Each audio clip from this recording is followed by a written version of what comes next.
চারটে আসি নাই, পাওয়া চাটার সুযোগ নাই, এখানে পাওয়া চাটার সুযোগ নাই। যারা সহি সালাত কথা বলতে আইছি, আমি পাওয়া চাটতে পারি না, আমি হাত কসলাইতে পারি।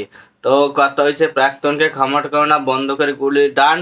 তো সেই ক্ষেত্রেও আমি আমার প্রাক্তনকে ক্ষমা করবো না। মার্কেটে পাওয়া বর্তমানে বই লেখক, এনার বইয়ের মধ্যে যে কি আছে আর এনার দর্শক যে কি পড়ে উনিই জানে। এই যে আমি কখনোই প্রাক্তনকে ক্ষমা করবো না এই বললাম মার্কেট পাওয়া, উনি যে বই লেখে, উনি যে হাত কসলায়, আমি পাও চাটার সুযোগ নেই, পাও চাটবো না। যখন যা টপিক নিয়ে মার্কেটে আসছে, এখন উনি যে হাত কসলি করতেছে, এইটা কি দর্শক না সমালোচনা করলেই উনি সমালোচনা পায় না, উনি স্বামী মনার উত্তর দেয়, স্পিকেশনে উত্তর দেয়।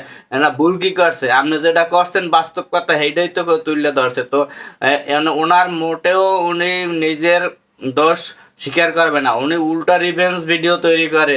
তো এটা ঠিক না, আসলে এইটা ঠিক না। আপনি যে সহিসাত কথা বললে পাঁচশোটা সুযোগ নাই, সত্য কথা বলবেন, পুরো কাঁপাচ্ছে না। আর আপনি যে আতকাস্তাকাস্তি করেন মার্কেটে, বই বিক্রি করার নামে অটোগ্রাফ দিয়ে পড়ান, আমার জন্য গাঁদা ফুল নিয়ে আসবেন, এগুলা কি ভাই? আপনি সবার সিম্পাতি নিয়ে আইসেন, প্রাক্তনকে ক্ষমা করবেন না, বন্দুকের গুলি ডান, কিন্তু এখন তো আপনার কথা কাজে কোনো মিল নাই ভাই।